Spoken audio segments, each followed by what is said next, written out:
Hello, everybody. Welcome to today's episode of the Daily Sib.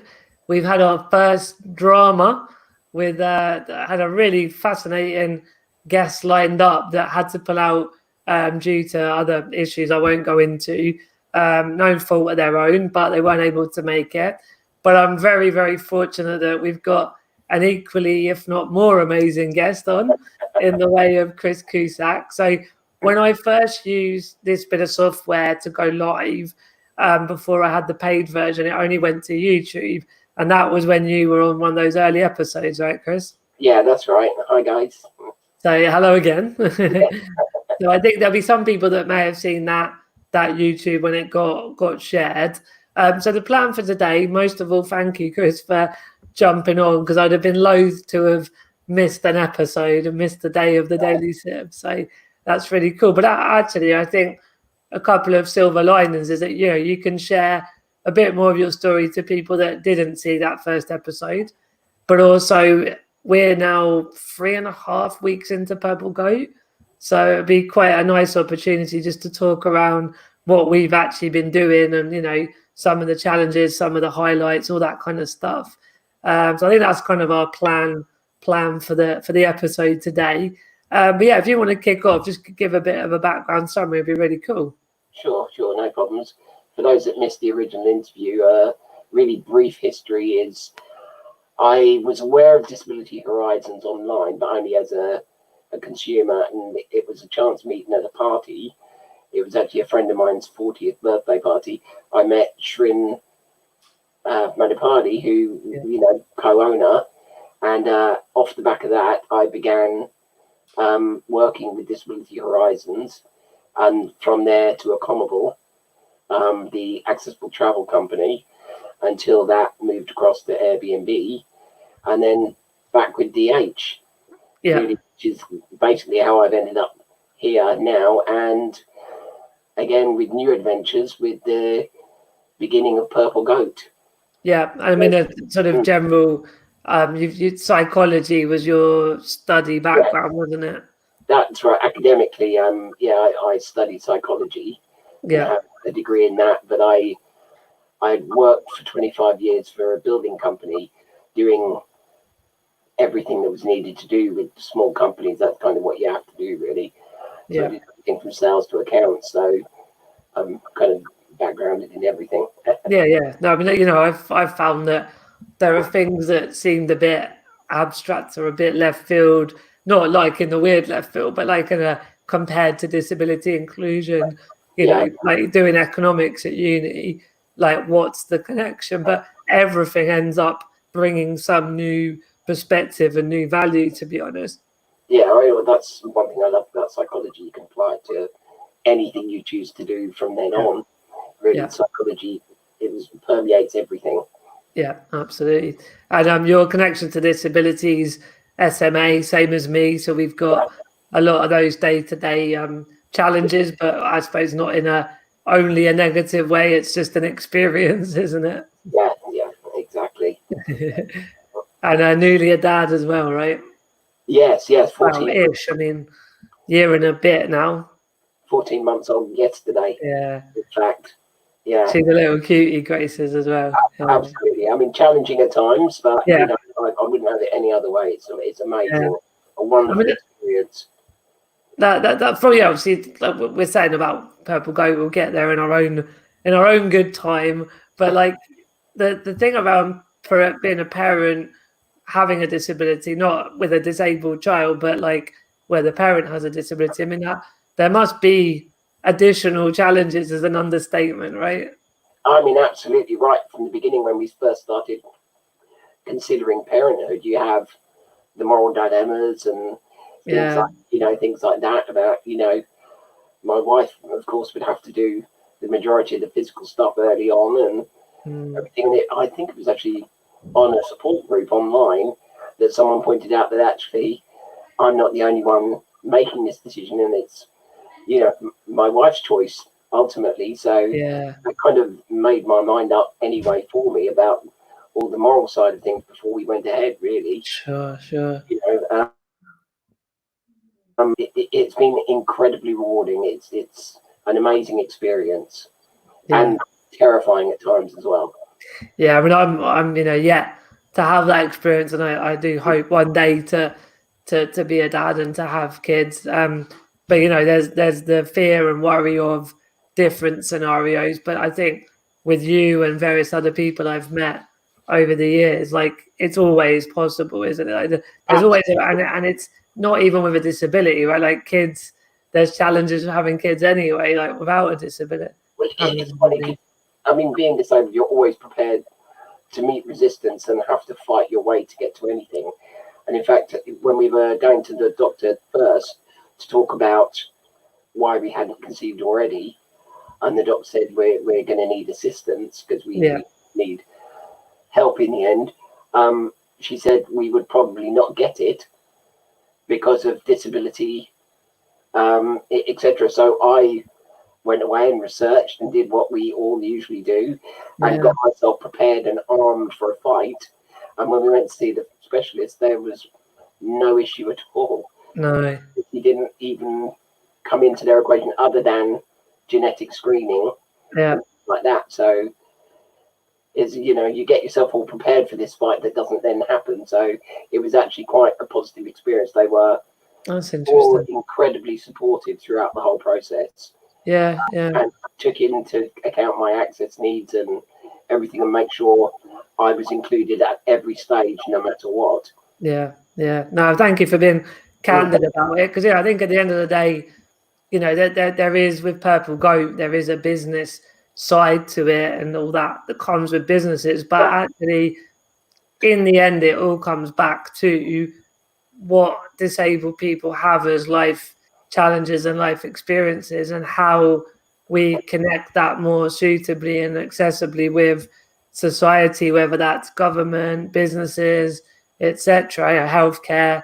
And so I think that being able to just highlight things like that is all, in the end, it's actually part of what we're aiming for, isn't it? Absolutely. I mean, we're all consumers, and now not only am I a consumer as an individual, I'm a consumer as the dad of a beautiful daughter. Well, that moves us very well to Purple Goat. I was going to say, have you ever seen an advert where there's a disabled dad with their child, and it's like for baby goods and services? No, I don't remember seeing a single one. I mean, it's only just now beginning to come on TV adverts anyway. There's kind of representation of the disabled in anything. And I mean, I don't know if at the moment it's tokenism or if they actually do see the financial value of it, but it's definitely not representative of the amount of disabled people in their customer base. Really, Yeah, and that's that 0.06% statistic that underpins a lot of why Purple Goat was founded, is that there's only 0.06% of disabled people represented in adverts, but there's 22% of the population has a disability. So in theory, 22% of adverts would have some representation of disability, right? Yeah, I mean, absolutely. I mean, particularly not just TV campaigns, but anywhere really. Billboards and online and things like that. You don't see it.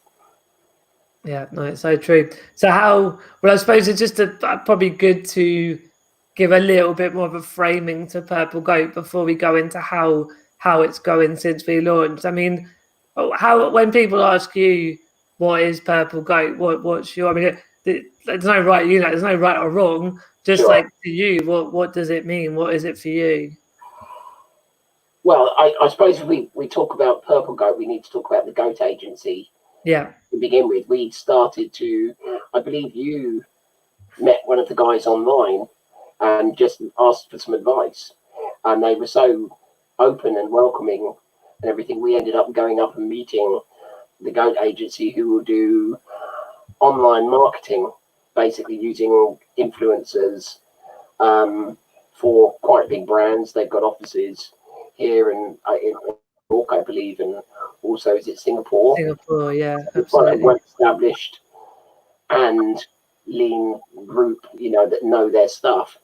So it was a great chance for a cultural exchange. Really, Yeah. we could show them, the disabled community and teach them stuff about that, and all the time soaking up information from them.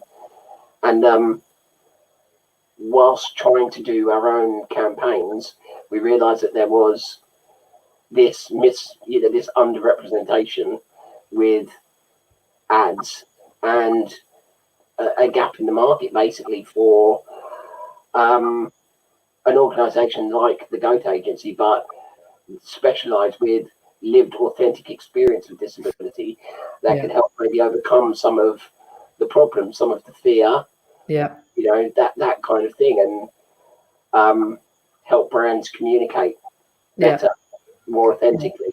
Absolutely. I mean, I think, like, obviously me as a blogger, as an influencer, I had still have the experience of being an influencer, and obviously Goat Agency work with influencers and influencer marketing. And then Disability Horizons, under like influencer marketing lingo, is a faceless influencer.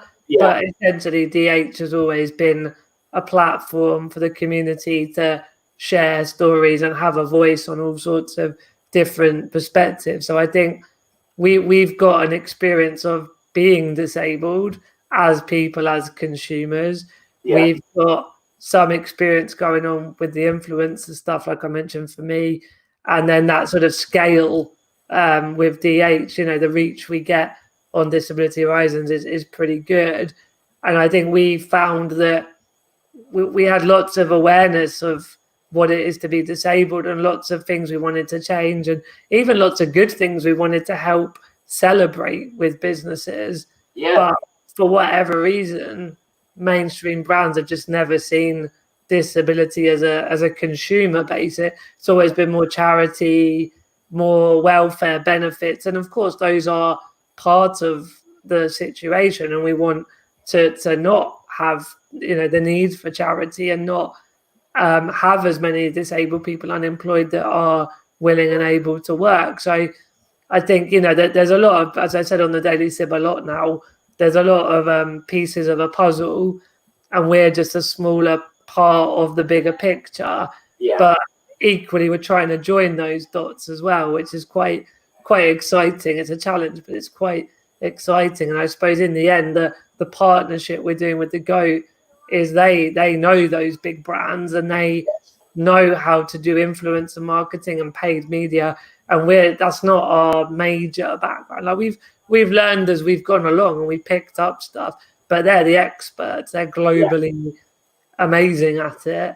But we do know disability, and we want to help brands connect with disabled customers. I guess that's the mission, isn't it? It's that connection of the customer base and the brands. So there's sort of big vision, big goals, like tier 1 brands and going global ourselves as Purple Goat. But Rome wasn't built in a day, right? It's one step at a time. So how do you think it's gone since that, sort of almost coming up 4 weeks now since the launch? I think it's going really well, actually. I mean, the launch was amazing, made a big noise, and then of course you get down to the scary thing of actually trying to land clients and like that, and trying to walk it like you talk it. I guess the saying is, and that's where we are at the moment, and it's going amazingly well, and it's everyone out there, it's like, watch this space. There will be campaigns coming up. If you're an influencer and with a disability, or an experience of lived disability, or in your family or whatever, just get in touch with us. We're reaching out at the moment. We already had a lot of contacts anyway, but we're looking for as many as we can get, really. And I think maybe one myth to dispel is that an influencer, and I was on a call this morning with the vlog team at the Goat, and Tom made a really good point that influence is quite an umbrella term, for lots of things, and influencing isn't only about sort of vain selfies. Instagram selfies of your dinner and stuff like that, isn't it? Like if you're a food influencer, probably will have some of that. And even if you're not and you share a bit of your food, that's your prerogative. But like fundamentally, it's about people with a passion that they want to share that and have a community. And it's not just one way broadcast. It's, you know, the followers on the Instagram or wherever, they comment and like and ask questions and get engaged in that influencing. And, you know, there are those in fashion and food that are more known and still doing things that they love. That why judge them? Like if they love fashion or they love food, why do we as a society just decide they're all this negative connotation, you know? Yeah. But also, like with disability, there's a big social mission, and it's amazing that people have got the passion to do all of that. But like most of all, it's not about millions of followers. That was what I wanted to dispel as well, is that, you know, we're working with people even like 500 to 1,000 followers, which if you're starting still sounds a lot.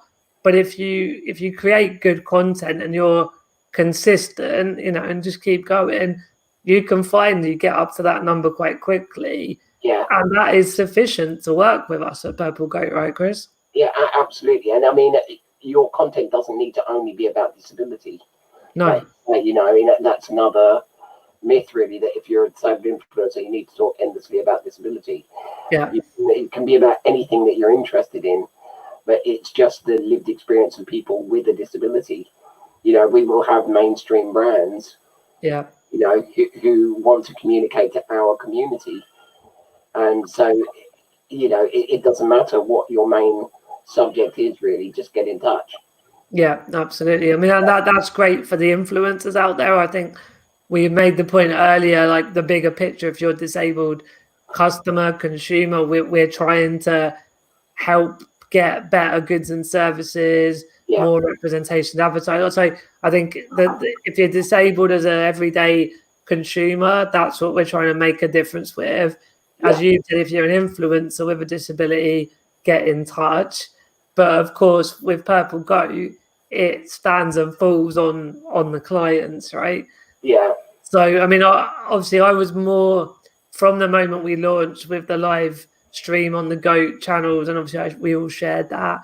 I got to meet lots of people at the Goat, so I've been learning loads about influencers, paid media, business development. So it's been amazing to get that learning. I mean, I knew a fair amount, I thought, but I've learned a lot of new stuff. Really cool people that work there. I love the culture. So it's actually been fun to go on meetings and all that sort of stuff. And then I was more driving the sales and getting clients in. And so last week I got the first 2 clients in the door for Purple Goat, which was at Goat, they've got a bell. Do you remember, Chris? They got a bell in their office when they get a sale, right? So that was I ended up doing on WhatsApp. I had the bell emojis to signify that we'd made a sale.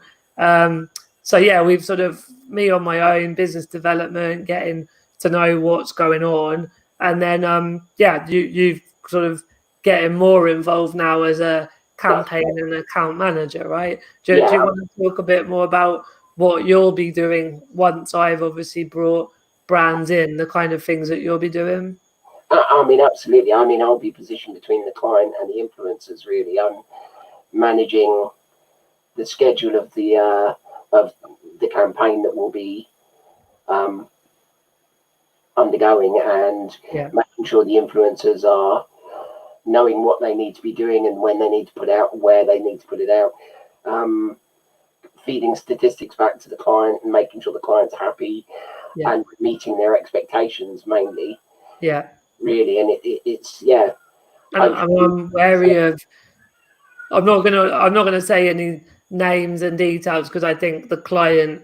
I want to double check that they're happy to have anything said public. I don't think they'll mind, but I think for today we won't give any specifics away. But partly watch this space because things will be going live in the next sort of few days, week or so. But I think in the end, though, what the client is coming to us for isn't like, oh, we just want to make things better about representation. Like, we're saying to them, work with us, work with disabled influencers, whatever your product or service or brand is, you will get benefits. Like, it's a pure business benefit. And I think it's really important for businesses to understand that. And that means that the disabled influencers get paid as well. So it's like a real win-win-win. The client ends up with more customers that want their product or service, so they get a better growing business. Our agency is sustainable because we're earning the way any marketing agency earns. And then the influencers can start to build out more of a career, really, because if they get involved with some of our future campaigns with good brands, like, they could earn some good money with this as well. Absolutely. And I mean, if we boost the campaign as well, they're going to reach beyond their own readers and basically increase their own value as an influencer just by being part of the campaign.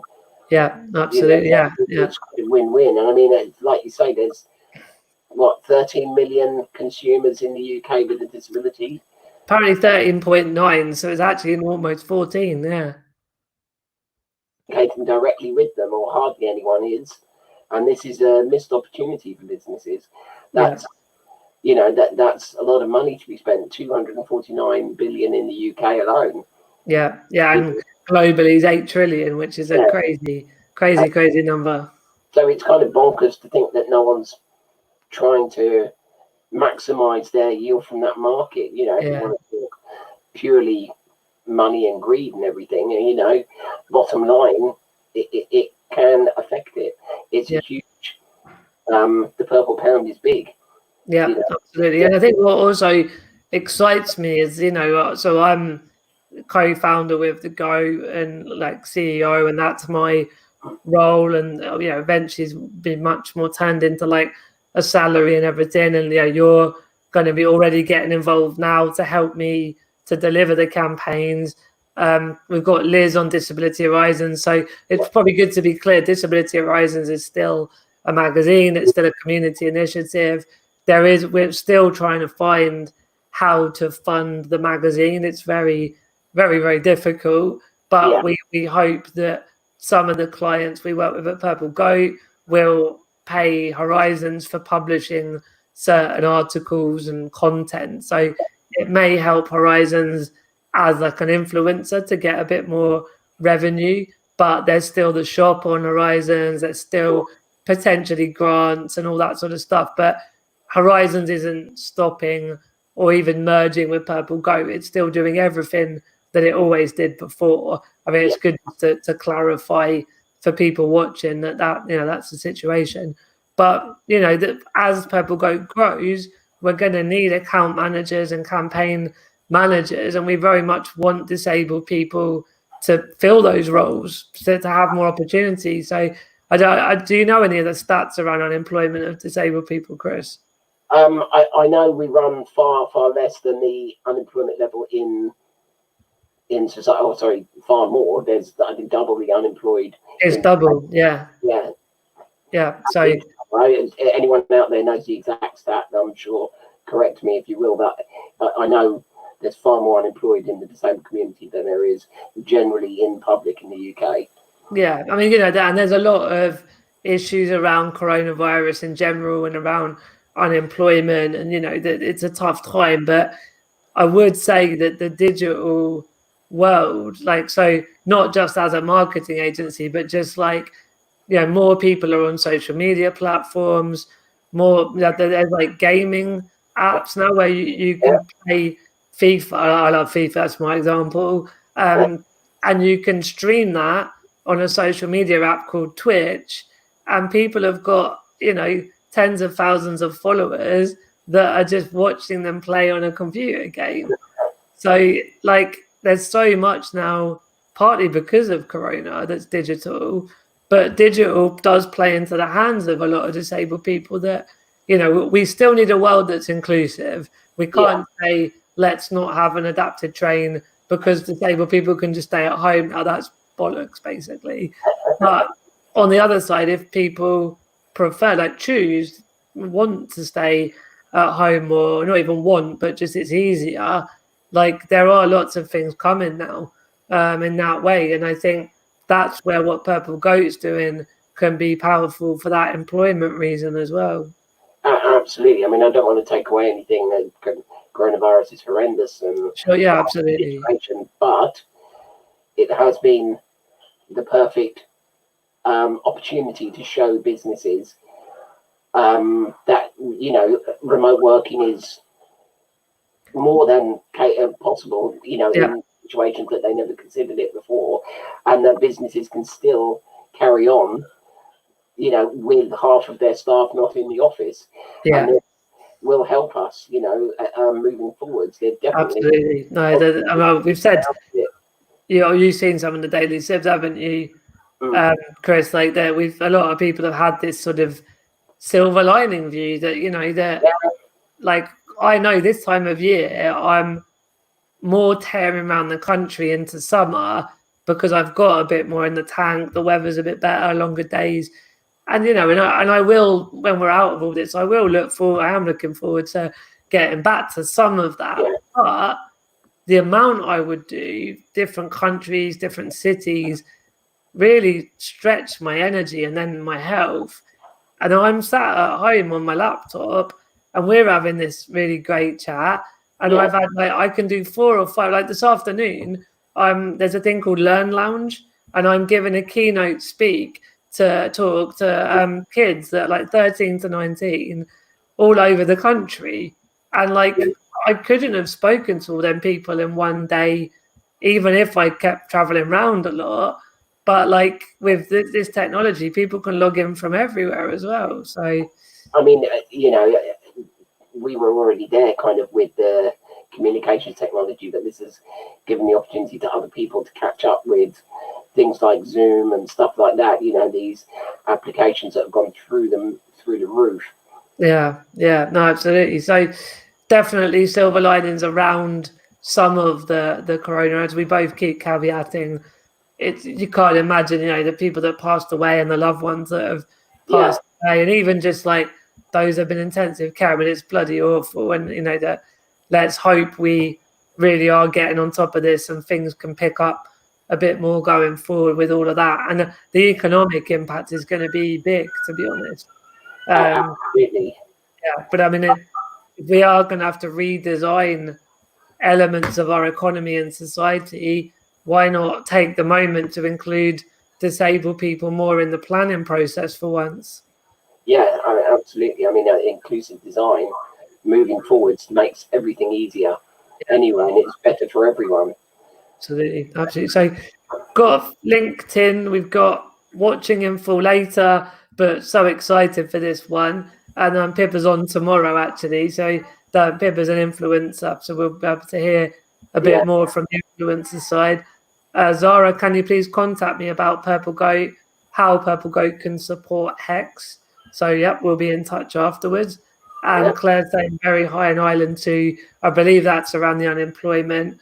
We've had a few comments coming on Facebook that I flashed up earlier, but 2 particular things. Gavin, we have a teammate who has 2 children with autism. She's been able to spend more time with them, and we will continue this freedom in her employment. So that's brilliant. I mean, that's the kind of thing that comes out of this. It's just a realization that these things are possible without affecting your business too much, but just increase people's quality of life, you know, cuts out some of their stress and still allows them to contribute in a real productive way. Yeah, no, that's true. And then similar from Chris, do you think the lessons from COVID-19 about home working could lead to more people with disabilities getting employment opportunities? Have you seen any indicators that businesses now may engage further? So I can speak with the GOAT, and Aaron, their co-founder, who I've worked very closely with, has now been saying consistently that he didn't have a home working policy. I don't think they know, and I certainly don't know any numbers of disabled employees at the GOAT previously. But obviously what we're doing is a massive step forward in terms of them addressing that. But like generally there was no home working policy. He was adamant that you had to be in the office.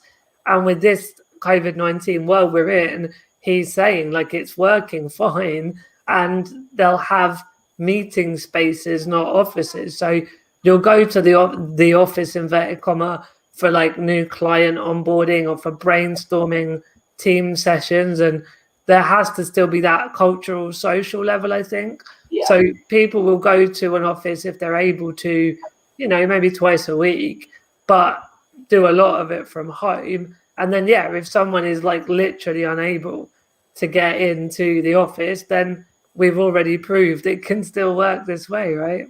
I mean, that's one of the barriers I came up against when looking for work. Is a lot of it's in London, and commuting into London was really not an option for me, energy-wise. I didn't feel. I know other people do it, but my day would have to start crazy early and finish late, and I didn't think it would have a very good effect on me physically to do that. So I was always looking for jobs where I could do work from home. Yeah. Which ended up tending to be companies in the disability sector anyway, because they had a bit more understanding of that. But I think now, post-COVID, I think a lot of businesses will seriously consider it as an option to have people working at least part of the time, like you say, from home. So definitely it's going to have positive effects on whatever, I believe. Yeah, but I mean, you basically look at, there's the access to goods and services. So, some services can be done remotely and some goods can be adapted. There's physical spaces. So we still need to push for the old one is ramps for wheelchair users, but there's more to an inclusive physical space than wheelchair, like hearing loops and stuff like that. Like that all still has to carry on. Customer service, again, how is it inclusive? Marketing, how is inclusive? But really there's a lot more cultural shift towards home education, home working, home leisure that isn't just suiting disabled people, it's suiting everyone better. Yeah, absolutely. I mean, like you say, it gives people a chance at a better quality of life sometimes, Yeah. Being able to work part of the week from home means they can organize things a bit better, and your day is more productive but shorter because you take out the commute. Yeah, no, exactly. Cool. The one more thing I was just going to touch on before we wind down. I need to head off a bit earlier and get my lunch before I've got my keynote talk. By the way, Chris, do you know Monty Panesar, the cricketer? So he was probably, it was a few years ago now that he was quite a good cricketer, but quite a character as well. Yeah. He apparently was one of the ones gave a keynote for this Learn Lounge. So yeah, it's quite cool to be in good company of international cricket players as well. But I digress. The thing was that obviously when we were solely on Horizons, you were business development and sales and looking at how we got advertising on the magazine, and it was quite a struggle for different reasons. I'm still keen that we work with businesses that are maybe more specific for disability. We are working with mainstream brands, and that's going to happen, and that's where we'll make more impact in bigger numbers, I should think. Sure. But there's a lot of Nadex type businesses, right, that still could do a lot more and a lot better with their digital marketing. So we know why the mainstream brands are a bit, they take a bit of warming up because they're not sure about disability. Yeah. Have you just got any thoughts on what was holding disability brands back from doing digital marketing stuff with us? I think sometimes it is when you're cold calling businesses and you don't have a reputation in the market. Yeah. There's a trust element there of not having, a track record with bigger brands, mainstream brands, to commit their money. There could also be, there's in the disability sector that the employment levels within their business don't include very many disabled people.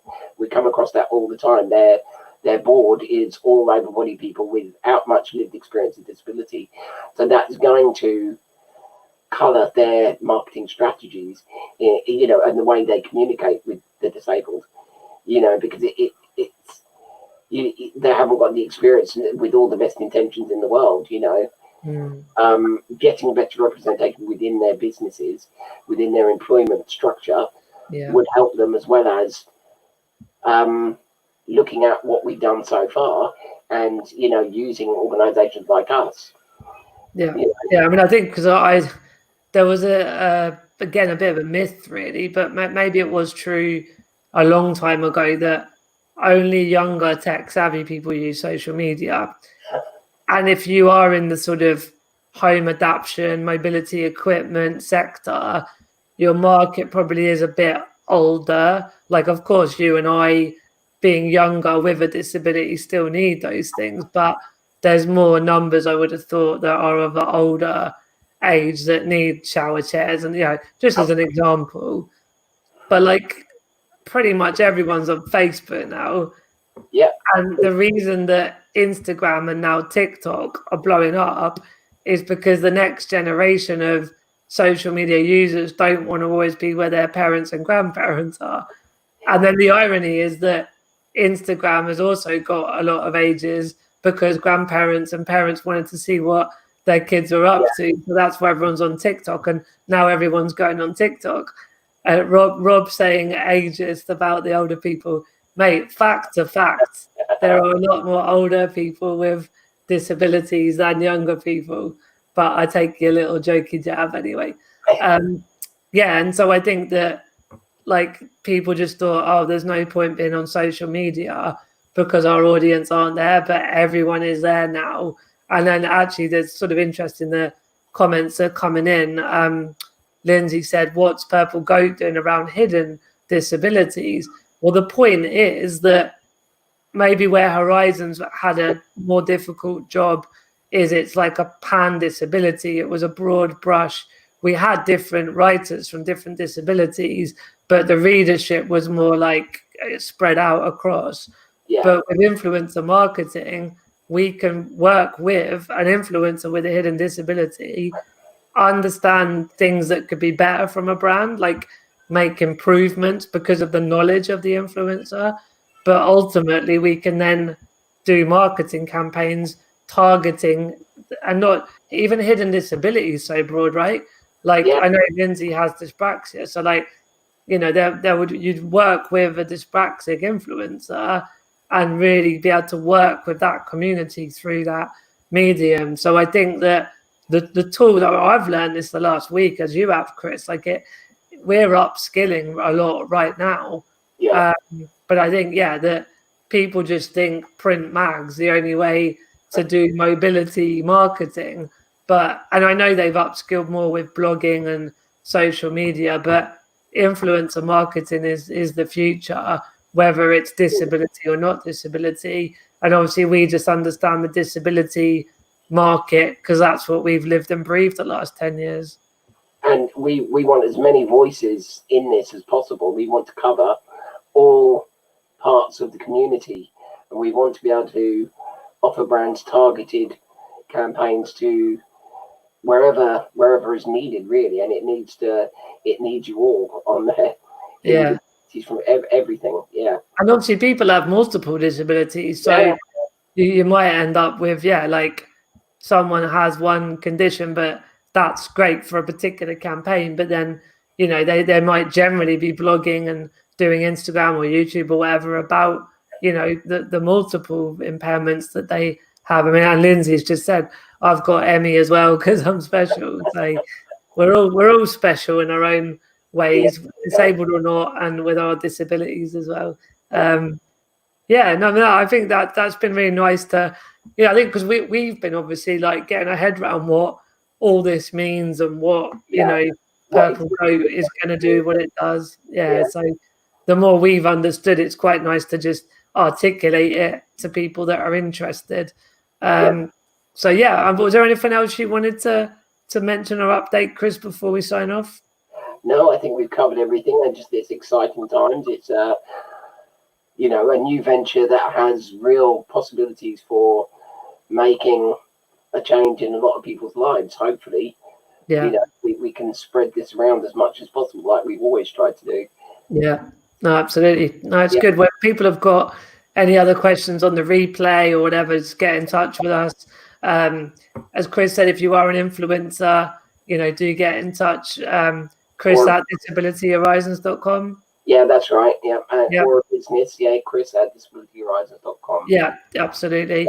And ideas, you know, and like I think that's the key. We're trying. We are experts in lots of ways, but part of being an expert is knowing what you don't know as well. And our role as an agency is to connect brands with the right people. So, you know, we want to learn ourselves about different impairments and all that kind of stuff. Like yesterday, someone said on LinkedIn about subtitles and captions. It was with you, Chris. We spent bloody hours trying to crack it. And like, it's not an excuse. Like, I want subtitles on the Daily Sib, but we need the tech to do it. Like, you know, there's got to be that solution. So again, I put a call out if people know how we can do captions and subtitles on a live stream, please, you know, let us know. But we tried some of the ones people had suggested on Zoom and Google Hangout, but it just wasn't working on StreamYard. So yeah, that's a general point, that we are learning